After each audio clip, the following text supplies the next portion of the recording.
Madhava Kunja Bihari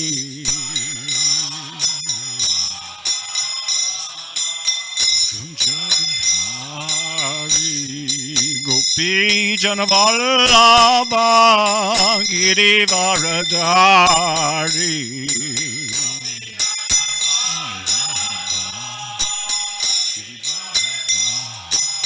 Yasodanandana Braja Janaranjana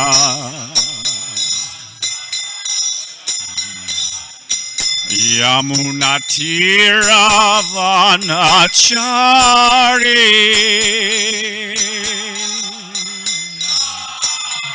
Jaya Radha Madhava Kunja Bihari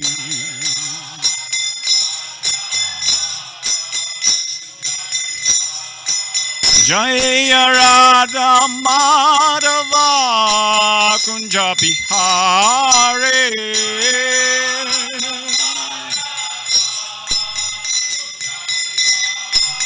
Jaya Radha Madhava Kunja Bihari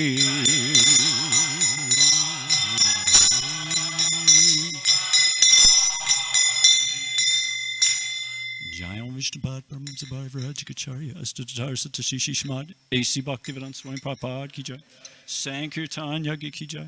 All glories to some devotees. Gaura Premanandi Hari Hari Bo.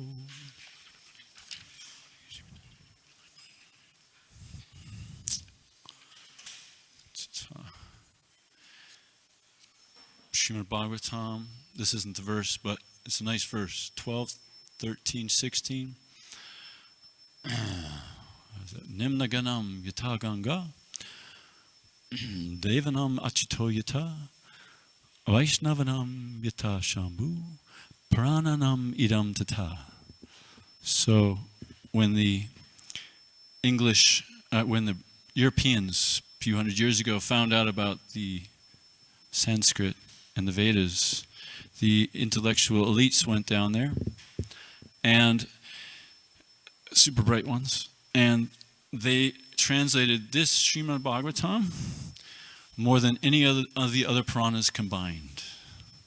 So the verse states, just as the Ganges is the greatest of the rivers, Lord Achyuta, supreme amongst deities, Shiva is the topmost Vaishnava. Similarly, Srimad Bhagavatam is the greatest of the Puranas. We might recall, was it Gopala Bhatta wanted to go see Lord Chaitanya and he just left the planet? Was it Gopala Bhatta? And then they said, oh, sorry, he just left the planet. So then they said, go see Gadadhar Pandit. So Gadadhar Pandit gets there, he goes to see Gadadhar Pandit. And Gadadhar Pandit, he says, well, I'm going to learn Srimad Bhagavatam. So he says, okay, but all the tears from all of our reading has washed away all the words. We need to get another one. So this is the mood that we should be in hearing these words. Some of us still have some stool in our heads. Prabhupada would say, we have a stool in our heads. So to get it out, you have to hear and chant. Really hear. And if you look at that picture of Lord Chaitanya with King Maharaj Bhaktarparudra had painted, where there's a scene, there's Lord Chaitanya there, he's paying obeisances, and the thing is Gadadhar Pandit reading the Bhagavatam, and you don't see anybody sleeping. I swear, nobody's sleeping. You don't see Haridas Thakur going, they're not sleeping. So this is the mood that we want to experience when hearing the topmost, highest achievement in life. Okay, 1:8:34. Om Namo Bhagavate Vasudevaya. Om Namo Bhagavate Vasudevaya. Om Namo Bhagavate Vasudevaya.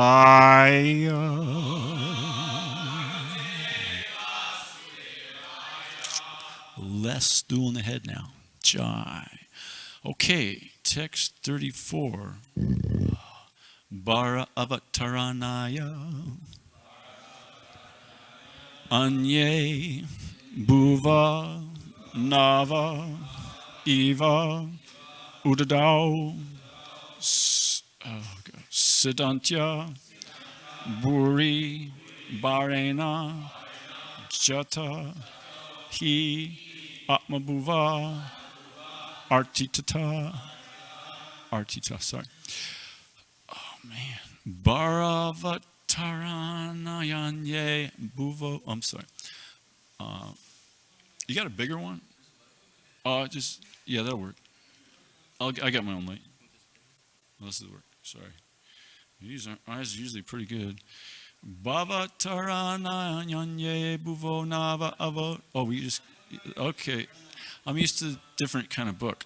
Bharavataranyanye, Bharavataranyanye, bhuvo nava evo dadao, siddhantya buri barena, jato hi atma bhuvartitaha, Bharavataranyanye, bhuvo nava evo dadao, siddhantya buri barena, jato hi atma bhuvartita, Bharavataranyanye, bhuvo nava vodado, siddhantya buri barena, jato hi atma bhuvartita.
Majis.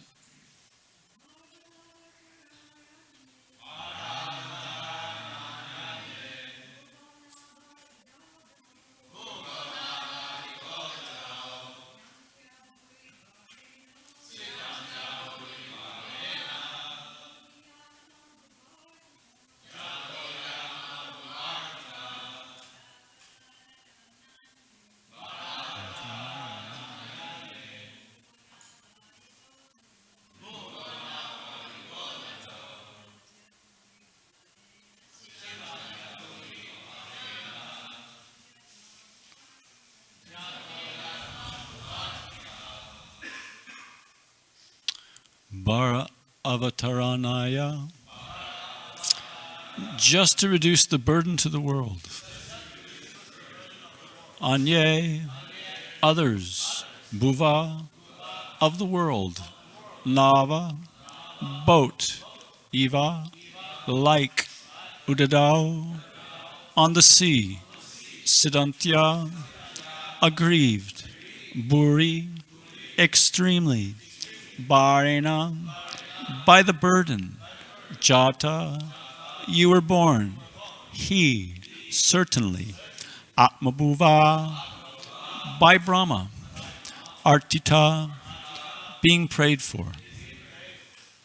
Others say that the world, being overburdened like a boat at sea, is much aggrieved, and that Brahma, who is your son, prayed for you, and so you have appeared to diminish the trouble.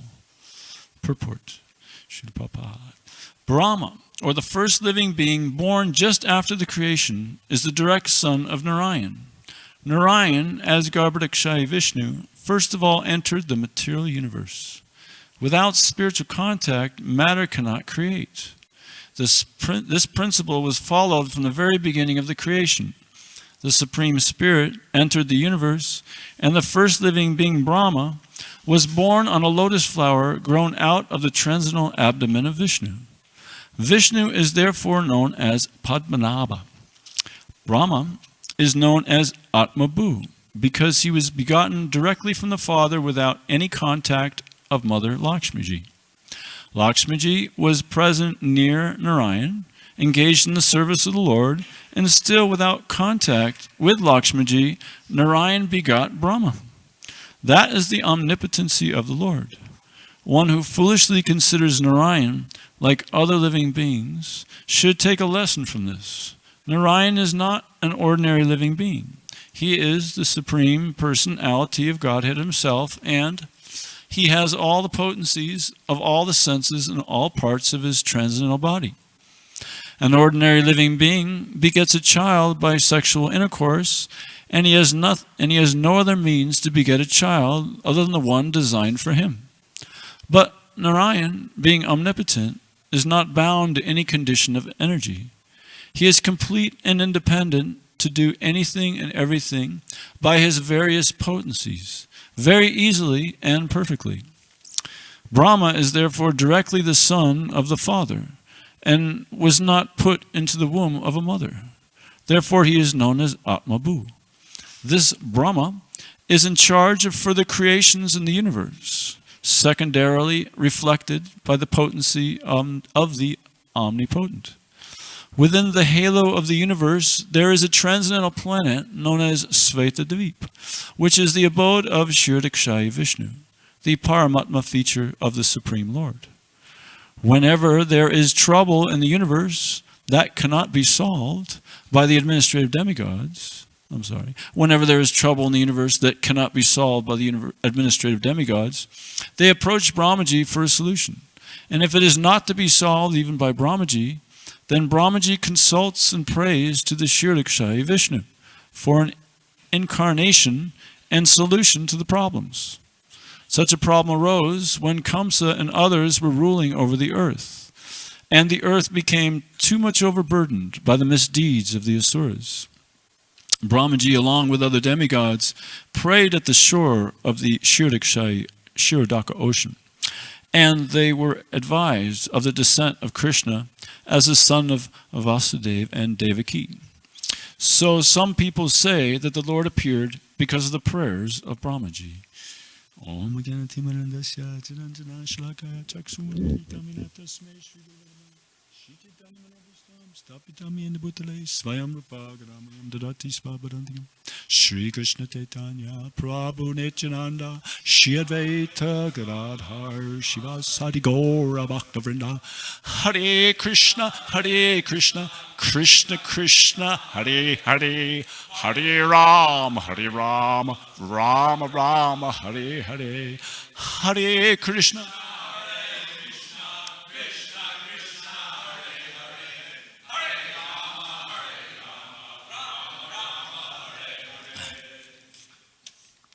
So, Queen Kunti is speaking here to Krishna, and she's in distress because she feels that Krishna is going to leave. And she's mentioning how she is bewildered by Krishna. Difficult to understand this Krishna. Fear. He runs away from Mother Yasoda. Mother Yasoda is chasing him with a stick, and he's actually afraid. And but fear personified is afraid of Krishna, and he's unborn, but he's born, from Mother Yasoda. And anyways, that's a little technical thing. So here she's saying, others say, and she's mentioning all these different things that people say, why you've appeared. And here's one of them. Others say that the world, being overburdened like a boat at sea, is much aggrieved, and that Brahma, who is your son, prayed for you and so you have appeared to diminish the trouble. Now, Prabhupada, I have till 1:15, or when's the 8:30? Then ask questions. Done at 8. Okay, cool. So, Brahma, the first living being born after the creation, is the direct son of Narayan. Narayan, as Garbhodakshaya Vishnu, first of all enters the material universe. So, Brahma Samhita 546, departure evahi, abhyupetya, dipayate vavritahetu samana dharma.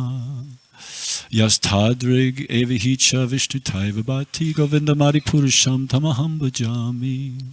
So, as one candle, the flame of one candle is communicated to others, although they may burn separately, the quality is the same.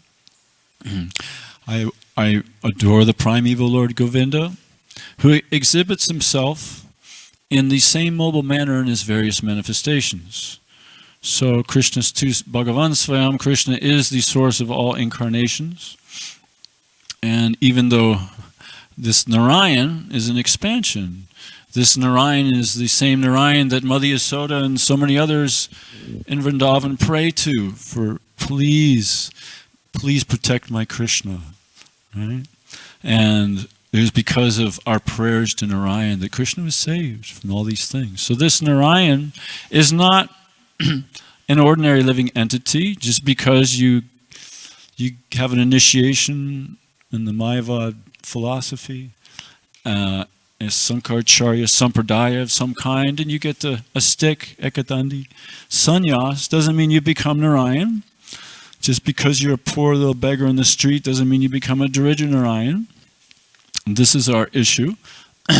We want to play Narayan. But Narayan, Prabhupada makes the point, we might have that tendency still, that to be the supreme enjoyer. But here Prabhupada is making it very clear that this Narayan, the real Narayan, he's a little different than us. All these universes are expanding from all of his pores, and here, as the Garbhodakshaya Vishnu, from his lotus navel, he sprouts in a big lotus petal, and establishes or creates, gives birth to Brahma, without the help of Lakshmaji, and it's not coming from Lakshmaji either. Brahma is coming from Narayan. So things like Immaculate Conception and things of this nature are no big deal to the Gaudiya Vaishnavas, right? So this is pretty far out. So this really makes somebody extra special. So has the potencies of Krishna. So if we continue here, we see that what is taking place.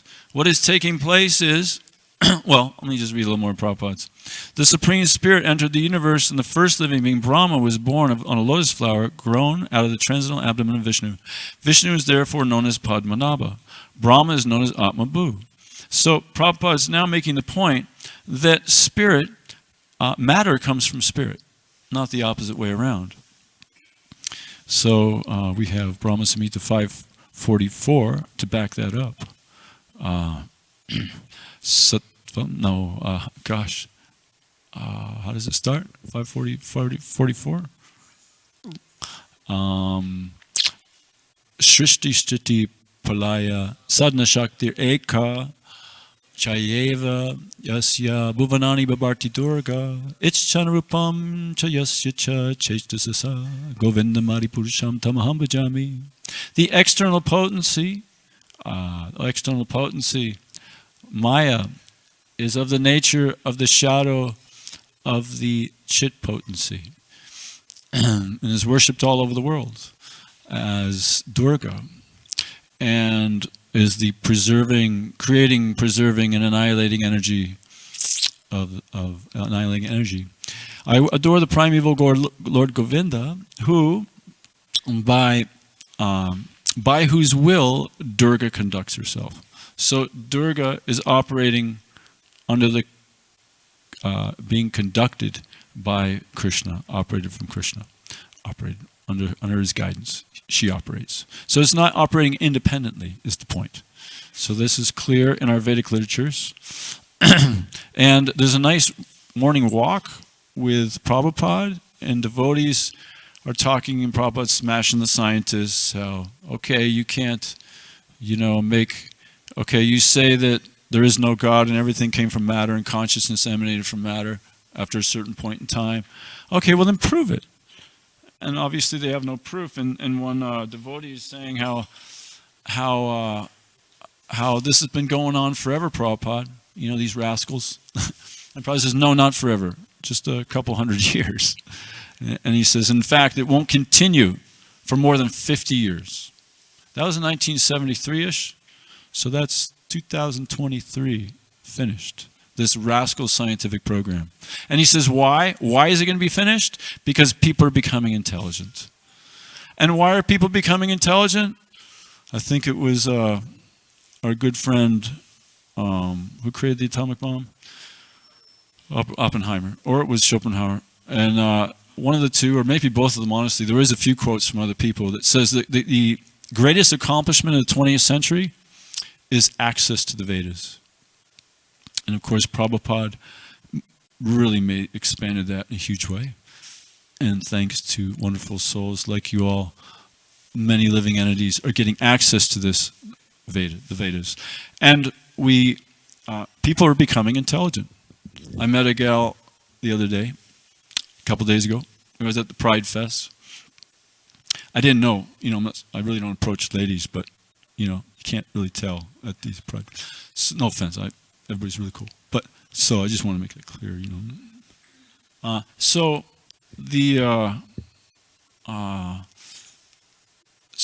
I approached her, and I approached 3 little books, and she says, I've read all those. And I pulled out the Gita. I've read that 3 times, for real. I've read it 3 times. And I pulled out the Srimad Bhagavatam. I've read many times. And then she just starts lighting up like ecstatic symptoms, and she goes to her friend, and this person, that's a better way to describe it. This person said to this other person, she just lit up like anything. Srimad Bhagavatam, you have to read this. She's like shaking, like in ecstasy, and like really. And the person's like, okay, how much? So this is the result of getting this knowledge. We see that people are becoming intelligent. You could tell this person became quite intelligent, just from reading Prabhupada's books. So it's nice to know that this super rascal program, super cheating going on, is not going to go on for more than 5 years topmost, or 6 or somewhere in there. 5, I think it is. So continued reading. So we see that what's going on here, as a general theme, is Brahma went to go see Vishnu because he couldn't solve the problem. And what is the problem? The problem is that you've got some severe living entities that are called demons, but not only demons, but huge demons. Previously they got smashed by the demigods, and they make a plan. Let's take over some insignificant planet and make it like a Death Star, and from there we'll take over the universe. So they start appearing, taking birth, and they're very well aware of Dharma. They know Dharma and things of this nature. I mean, Kamsa gave such an amazing talk to Devaki after killing his sons, right? So many of these demons. Jarasandha, he's so faithful to the Brahmanas. But why? To gain power. Even we see in the history books, we have, who was that emperor, back in Jesus' time. He would go to the temples and give donations. Why? Because he knows he can get power this way. So some of them are even taking birth as tigers. I just can't kill the sages in the human form, but I can get away with it in a tiger form. And they're appearing all over the place. Kamsa is a huge one, and many others. So it says later in the Bhagavatam that these demons, some of these demons are so huge that only Krishna could kill them. So the demigods are going, what's going on here? It's kind of like another kirtan. A whole bunch of 5 new pretty large people join the temple. And he thinks, so these are just brahmacharis. And he walks in the door early in the morning to see how everything's going, if they're getting up. And he does it real quietly so they don't notice. And he sees reptilian bodies. They didn't shapeshift into human forms. And one of them was on the phone, imitating the voice perfectly of Savas. Yes, hey, buddy, Jai Chaitanya, buddy. Could you tell Ananda Kirtan to just take all those books in the book room and put them in the trash bin, and take it to the landfill, because yeah, buddy, yeah, it was some Mayavadi contaminated it all, and we didn't know that, and so yeah, just that'll be good. And you sees this, this is like something that's going on. So, and they're going yikes, and probably, and it's stated that Prabhupada says, what is the difference between a devotee and a demon? Is the devotee goes to his authority when he has a problem, and the demons don't. This is a really important point, and this is what I'm emphasizing here in the next 20 minutes somehow. So I know him. He's a devotee. I can stamp it, my approval. I've tested him thoroughly. He survived the Warped Tour a few times, and he went over. Not that I am, because I never survived, but he would go to Savas. And that's the proper way to do it. And that's what we're seeing here, that these devotees, the demigods, go to their authorities. We see this many times in the Bhagavatam. We see with Dhruva Maharaj, or maybe first, let's back it up to Hiranyaksha and Hiranyakashipu have taken birth, or taking birth. And there's amazing inauspicious omens. I mean, lightning bolts are coming from with no clouds. Trees are falling down without any wind. Pus is coming out of the sky, or whatever's going on. It's really bad. And they're going, what is going on here? And so they go to Brahma. The authority is Brahma. What makes an authority an authority? What makes an authority is somebody that can control you. The supreme authority is somebody that can control you. The supreme controller is Sri Krishna. He's controlling you always. We're always controlled. That makes him an authority, right? Okay, yes, sir. Whatever. He can obliterate you. Yes, sir. Yes. How may I serve you, great Prabhu? So this is self-realization, realizing that we're always controlled. Always.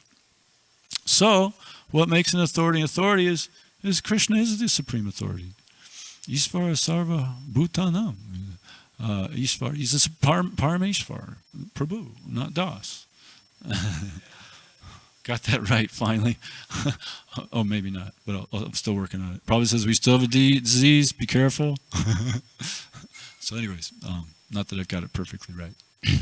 Krishna.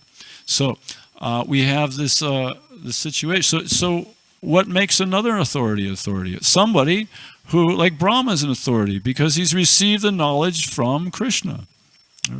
And what makes somebody else an authority? He's taking that knowledge from Brahma. What makes Narada Muni an authority? He takes that knowledge and he doesn't change it. So probably what is an authorized authority is somebody who's heard from an authorized authority, right? Very clear.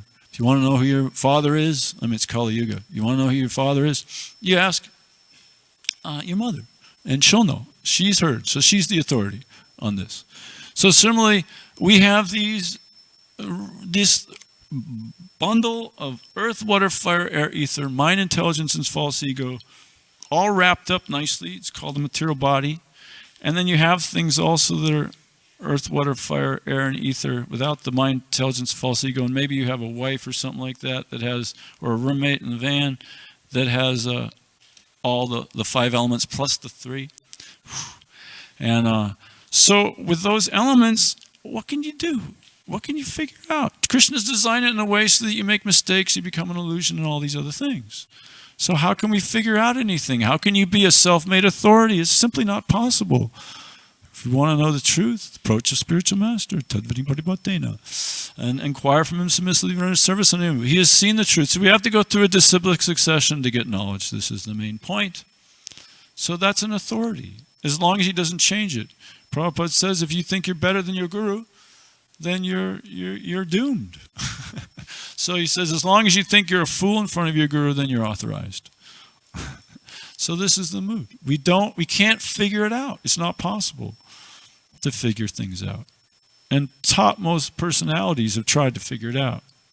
Einstein and many others. And they're working really hard at it. And then nobody's ever figured it out at all, not at all yet, the ascending process.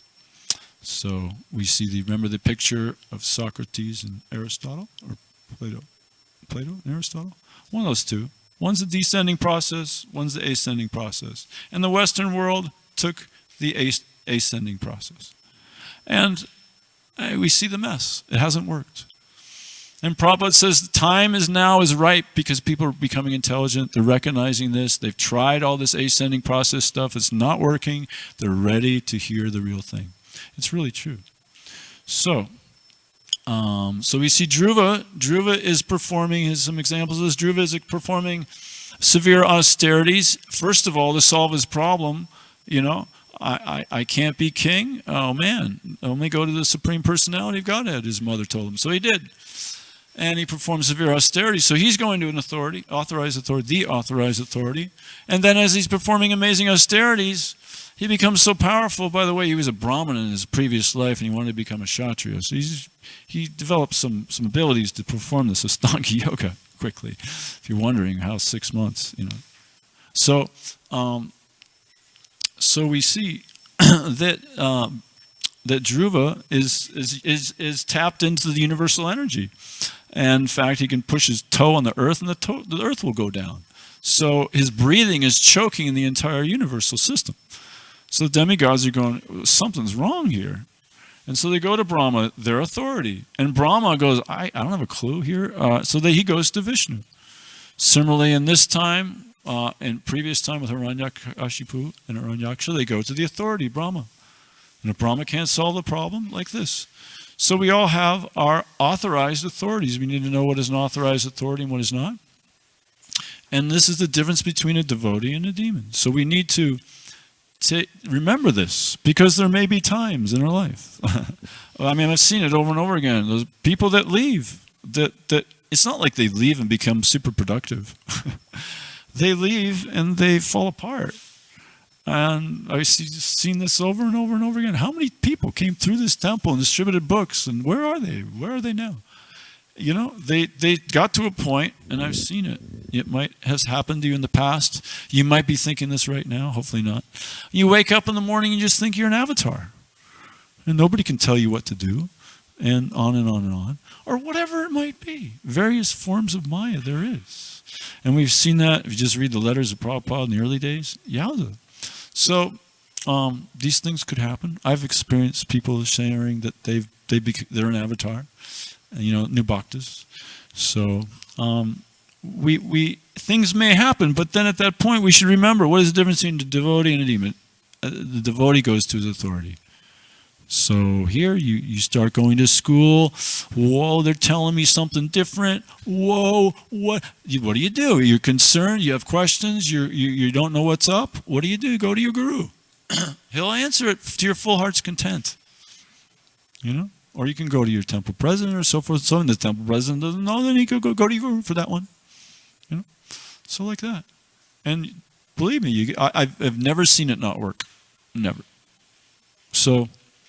And those people are authorized authorities today, So this is the program. I just want to share that one little bit there.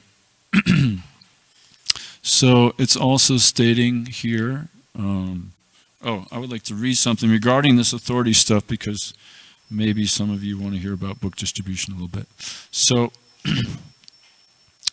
what is the authority telling us? What is the guru asking us to do? So here's a nice talk. It's a letter, actually, where Prabhupada says, so I am a pet dog of my Guru Maharaj, and you've helped, of course we shouldn't think like that. Let me back it up and skip that one. That is the best friend of Krishna. That is Krishna's pet dog. So let me skip the part where we don't want to think that Prabhupada's a dog. But he's playing that role, like just being a servant. And you have helped me so much in this regard. So we want to become dear to Krishna. And so, I'm sorry. So becoming dear to Krishna is our only solution, pure love of God. So there's some words here that really help. So to become the friend and devotee of Krishna, that is required. Just become the pet dog. That is surrender. What is that friendship? Krishna describes that the person who is very dear to him, or is his best friend, is one who is not envious, but a kind friend to all living entities, who does not think himself a proprietor. So we have to give up this trying to extract false ego, extract earth, water, fire, air, and ether, and claim it as our own. It's really, we're using this bag of these 5 elements and trying to extract something and keep it. So that's what Krishna consciousness is all about. We serve Guru, and we learn the art of just giving. Everything goes to Guru. Everything goes to Guru. Like that. Then you don't have to get into this other dimension, illusory dimension. But as a kind friend, who is not envious, kind friend to all living entities, who does not think himself a proprietor, who is free from false ego and equal both in happiness and distress, who is always satisfied and engaged in devotional service with determination, and whose mind and intelligence are in agreement with me. So this is impossible to do without engaging in the Guru's service, fully absorbed in the Guru's service. Otherwise, this earth, water, fire, air, and ether that you interpret a certain particular way, and false ego, false pride, false ego, intelligence, and mind is coming at you in a certain way, and your other interface will go, I like that or I don't like that. And if I don't like it, I need that changed. I don't need to do my service. I need to change this pile of 8 elements in a way that works for me. This is what we do if we're not engaged in Krishna service. So this is a battle that will just lead to serious problems, unending problems. The only solution is chanting the holy name of the Lord. There is no alternative, but engaging in summary with the Guru's service. So this very, very most important verse, those who have complete faith, implicit faith in Guru and Krishna, all the imports of the Vedas are revealed automatically. So this is the only solution. What is the reason why we don't have complete faith? Think about it. You can't write it on a piece of paper and show it to somebody with knowledge and not get laughed at. Guaranteed. So might as well avoid that humiliating experience and just try the full faith program. It works 100% of the time always.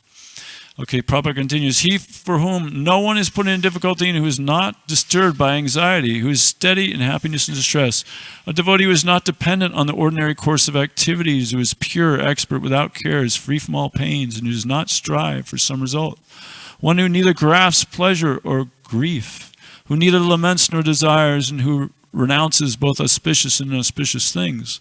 One is equal to friends and enemies, whose equipoise in honor and dishonor, heat and cold, happiness and distress, fame and infamy, who is always free from contamination, always silent and satisfied with anything. Satisfied with anything. Okay, Krishna, you're providing me this arrangement of these 8 elements in my life, and all I have to do is I say, this is a perfect arrangement. Why is this arrangement here? This arrangement is perfectly here so that I can chant more purely. So I can more purely chant the holy name. That's it. If we just follow that basic principle always, then Prabhupada says, then our spiritual potency increases. And if we don't, no, this is bad. I don't like this. Krishna's giving you the perfect gift. He's always giving you the perfect gift, and you go, I don't like that. Krishna goes, okay, your spiritual potency is decreasing. Will decrease. So just always appreciating, always satisfied. Satisfied with anything. Who doesn't care for any resonance. This includes other people. I mean, I don't know how your mind works, but I know how mine works. You just live in a van for 5 minutes, and you go, this person's eating peanut butter wrong. He's not supposed to eat. It's just swallowing it wrong. This mind will do all kinds of things. And rather than that, I just go, okay, wait. I said in class that here's some 8 elements operating, and I don't need to get upset. I don't even need to focus on it. This is perfect for me to. It's arranged just perfectly for me to chant Hare Krishna more purely. This is what I need. Actually, it's a perfect gift from Krishna. Thank you, Krishna, and then Hare Krishna, Hare Krishna. So, and fixed with the resonance, who is fixed in knowledge and engaged in devotional service, such a person is described by Krishna as very dear to me. But even more dear than such a devotee who is dear to Krishna is one who is very, very dear to me. is he who follows this imperishable path of devotional service and who completely engages himself with faith, making me the supreme goal, and also one who explains the supreme secret to the devotees, or one who is preaching the message of Krishna to the devotees everywhere. Such person is most highly regarded by Krishna as his best friend and devotee. So, and this obviously preaching of Krishna consciousness includes book distribution, because this is the basis of our movement, the books. And we have the incredible opportunity to take books that cost practically nothing in a country, and this could be anywhere, but I mean, my goodness, that devotee in Brazil, I think he's pretty much the only distributor in Brazil. And this is Brazil, it's a poor country. And he's doing bigger than anybody else in the world. and he's not giving them out for free. I mean, so it doesn't mean, but here, people have money. People are interested. And when they say no, what do you say? Do you get angry? You go, this is a perfect gift from Krishna. My temple president's asking me to spend another, not to come back to the van yet. This is a perfect gift from Krishna. Wait, I want to just, sit in my room. Savas knocks on the door. Prabhu knocks on the door. Hey, out on books. I mean, I don't know. Operates that way. Probably not. He's probably really cool about it. But, it's a perfect gift from Krishna. Surrender time. So, and that's really the program. And if we do anything else, what are we going to learn? What are we going to, you can do any other service, of course, and there'll be book distribution, but this is the basis. Surrendering to Krishna. It's the only solution to any and all of our problems. And when we have a problem, we're supposed to be satisfied. But hey, honestly, I'll just admit that I've been having a problem every now and then, with my mind. And so I've read this stuff for a little while. I've been reading a lot, and I go, okay, let me apply this. So I was at Sankar Shandas Adhikari Prabhu's place. So I said, I got this thing I've done in the past. It always seems to plague me, how do I get over this? And so what did he say? It was very quick, very simple, an injection, not very painful at all. And he says, it's from Bhaktivinoda Thakur, no pain at all, actually, free from all pains, right? So forget the past that sleeps, and near the future dream it all, but act in times that are with thee, and progress thee shall call. So applying this principle, my problem went away. I just go back to this when that starts coming up. Oh, just focus on my service, forget the past that sleeps, and forget the future. Don't bother dreaming about the future. Oh, I'm going to have problems in the future because I did this. No, forget it. Just focus on the service. And that really helps me do my service more nicely. So here's a nice example of going to our authorities. Rather than I can figure that, don't tell me what to do, I can figure this out. And always have a problem. You got a problem? Are we satisfied here? No. So go to the authority, solve the problem. If you can't solve it yourself, the authority will solve the problem. If you're willing to take to the program, it's really will. This is the difference between a devotee and a demon. So I'll stop there. Thank you for tolerating me. Any comments or questions? We have one back there. Jai, thank you very much, Paramesvara Prabhu, for agreeing to give class and delivering a class full of very practical points to meditate on. I was just thinking that it's not by accident that Krishna arranged that you're giving this particular verse, 1:8:34, because you know and I know that we had an agreement that you're going to distribute 1:1 Bhagavatam all over the United States. We have a lot of them sitting in the warehouse. Please meditate on that this summer. 1:1 Bhagavatam. We need to get them out there. Thank you. Hare Krishna. I knew there was a catch. Why would you ask a dodo bird to share his realizations? He doesn't fly very high in the sky. So, any other questions? How do we distinguish between, let's say, a Shiksha Guru and... Go close. How do we distinguish between Shiksha Guru and Temple President? Because sometimes we may not necessarily view some of our authorities as being direct gurus. So how do we make the distinction between Shiksha Gurus and Temple Presidents, or just authorities in our life? Well, that's true. As Dhanavir Goswami says, we're bringing up ideas to help spread Krishna consciousness. And he said there's more than one way to skin a cat. A bad analogy, sorry. But you get the point. There's one person might say they focus more on this and one like that, but they're all in agreement. It's not like they're like, you're wrong and you're wrong. They're on agreement. If there's a Siddhantic problem, again, if there's a problem with the Siddhanta, then that person's on that aspect needs to be corrected. So at that particular time that he has that error with Siddhanta, he's not an authority. But that doesn't mean that, like, if I'm in the van, I misinterpret something and these devotees correct me. It doesn't make me, okay, you got to get out of here. No, it's not like that. It's just room for correction. So, so it's, that's why we have such a nice, Prabhupada arranged something so nicely, the ISKCON whole thing. It's perfect for us to nicely advance in Krishna consciousness.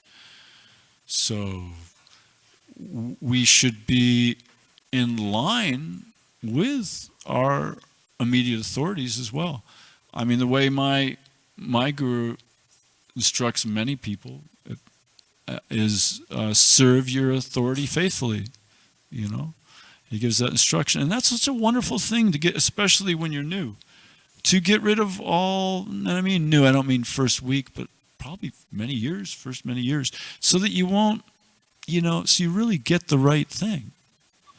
And you won't run away thinking you know better and this and that. It really helps people a lot. And it makes things productive in our society. Not only does it help you, but it helps make the society grow nicely. People learn this art of, it's not for me, it's just to please you, Mr. Authority. I'm just here to please you. If you just do that, then, as my guru, how... I hope you're pleased with me. Well, he would just say, well, how is Dhanavir Maharaj pleased with you? So he's asked me, sir, so okay, is he pleased? To the degree that he's pleased, I'm pleased, he would say. Right? And it all goes down to the chain. So it's really important that we're in that kind of mood of being the servant of a servant. And we need to develop that mood. We really have to, because we might think that this person's wrong or I know better, even if it's not a guru, let's say, and because that person's saying, but it's all, root of it is something in our heart's wrong. I've seen that happen so many times with myself and with others. In fact, when I was serving in Tucson, I had a problem with my temple president. I'm not saying you do, but I don't know. I just, a simple example is when another Prabhupada disciple came in, I just unleashed on him all the problems that this person's doing and how he's wrong about this and that. And he just said, he cut me off and said, I've learned that when I'm envious of somebody, when I praise them, the envy goes away. I'm like, what? This person didn't hear me, so I start rambling again. And he said it again, same words. And then I got it, wait, I'm envious? You just saw me. I'm just a mess. I'm not saying you are, but this is a general tendency. So maybe the senior person can shed light on that, but that should be established first and foremost, that we want to develop this mood of service mood. From there, the blessings and the mercy come. And the more we are against that system, the more, I got a problem. You're doing your service and you got a problem. How do you solve the problem? Well, why don't you go to your authority and go, how do I solve this problem? Huh? Surrender. That's the solution.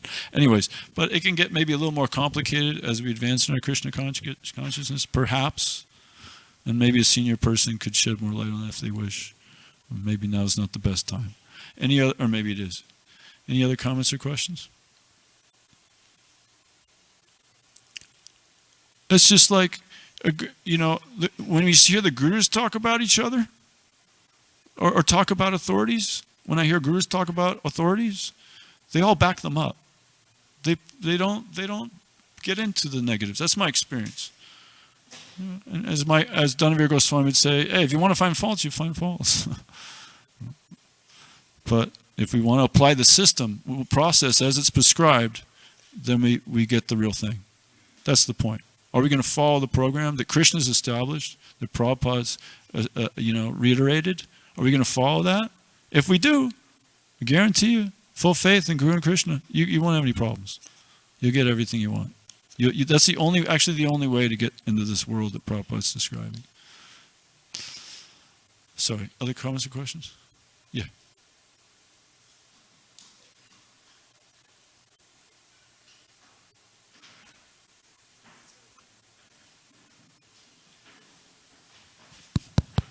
Thank you.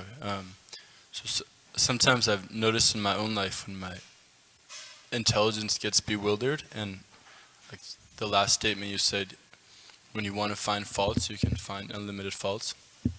So I've noticed this in myself, that my intelligence just gets bewildered, and I don't see things as they are, and I start making all these offenses in my mind. So I can imagine it in that situation. Even though someone was told in the past that they should go to the devotee and accept their authority, because their intelligence is so bewildered, they don't want to go to this person because it seems like, or they don't want to go to any devotees at all because their mind is telling them they're all wrong. So is there any mechanisms to use in that situation? Yeah. Again, what is the authority? The authority is the Vedas. Also, reading Prabhupada's books regularly, you know how to operate. And don't just apply it. It's really just, that's my solution. I'm sometimes on book distribution, and my mind's thinking and racing like anything. And I just go back to, well, what is my service? And what did my guru ask me to do? Okay, I'm just going to do the best I can with that. And pretty much instantly, if not very shortly after instantly, everything gets cleared. It's like there's a computer virus, a virus on the computer. You just push the reset button, and then it's just all clean. Or however, I don't know how computers work, but let's just say that's the solution. You just push it, and it just cleans it up. So again, what is my instructions? That's right. I'm a servant of my guru. What did he ask me to do? And I just focus on that. And I just get not attached to the result. I'm just going to do the best I can with that.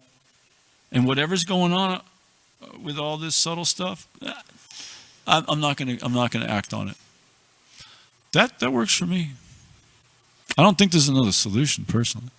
There's things you can do to not get into a bewildered state. You don't want to get to the point where your intelligence is too bewildered. Prabhupada says we have to be at least 50% sane.